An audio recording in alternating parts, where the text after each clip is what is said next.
Hello दोस्तों, कैसे हो आप सभी। तो स्वागत है आप सभी का इस वीडियो में। आज मैं इस वीडियो में बताऊंगा कि मतलब पुष्प के पूरे संरचना के बारे में बताऊंगा और किस प्रकार लिखा जाता है इसके भी बारे में मैं बताऊंगा।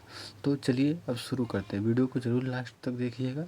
तो आपको इस नंबर में, चाहे क्लास 12th में हो या 10th में, तो आपको पूरा का पूरा नंबर अगर आपको मतलब उसकी संरचना आएगा तो ऐसे ही एकदम जैसे बता रहे हैं एकदम ऐसे ही लिख देंगे तो आप समझ लीजिए आपका पूरा का पूरा मार्क्स क्या हो जाएगा, फिक्स हो जाएगा एकदम अच्छे से। तो चलिए हम शुरू करते हैं। वीडियो को स्किप मत करिएगा। अगर आप वीडियो में आप नए हो तो वीडियो को ज़रूर सब्सक्राइब कर लीजिएगा और एक प्यारा सा लाइक कर दीजिएगा। चलिए अब हम शुरू करते हैं।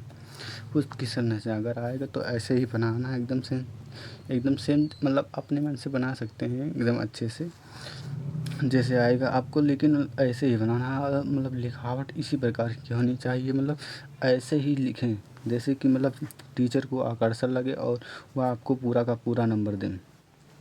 आपको चित्र बना देना है और उसमें इसमें नामकरण भी कर देना है। जैसे यहाँ पे लिखा हुआ मतलब लिखना बहुत इम्पोर्टेंट है।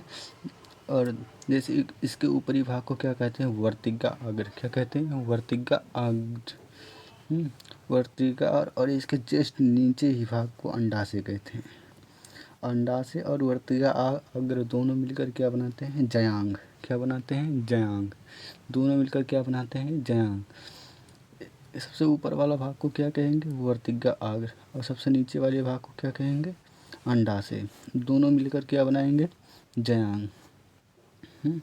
और उसके जो छोटे छोटे मतलब ऐसे बगल बगल में निकले होंगे पंखुड़ी के समान, मतलब तो उसे कहेंगे परागकोश। क्या कहेंगे, परागकोश। अभी हम बताएंगे परागकोश किसे कहते हैं, अंडाशय किसे कहते हैं और जयांग किसे कहते हैं, बायदल किसे कहते हैं और अंडाणु किसे कहते हैं। पहले ये इतना समझ लीजिए, उसके बाद बताएंगे हम। फिर परागकोश यहाँ तो हो गया। और इसकी जो पत्तियाँ होती है उसे बायदल कहते हैं, जो फूल की क्या करती है, सुरक्षा करती है।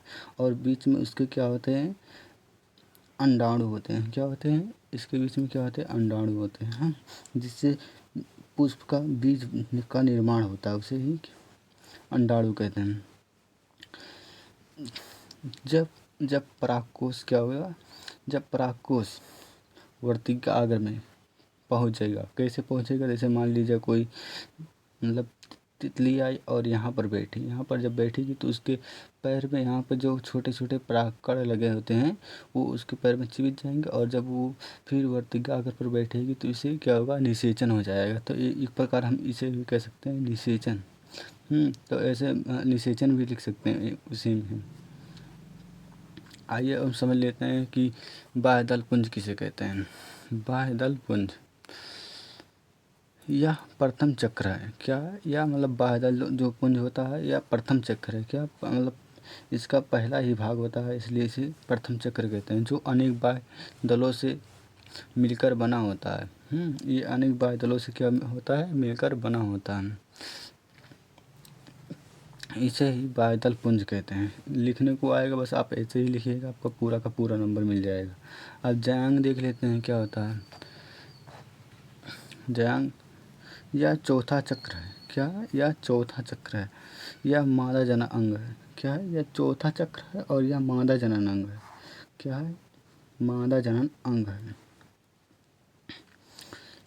इस चक्र में एक या एक से अधिक, क्या, एक या एक से अधिक अंडक और स्त्री केसर होते हैं। क्या होते हैं, अंडक और स्त्री केसर होते हैं इस चक्र में, जयांग में। अब कुछ इम्पोर्टेंट बात देख लेते हैं थोड़ा सा। जैसे बाह्यदल पुंज व दल पुंज को क्या कहते हैं, सहायक चक्र। क्या कहते हैं, सहायक चक्र कहते हैं। बाह्यदल पुंज और दल पुंज को क्या कहते हैं, सहायक चक्र।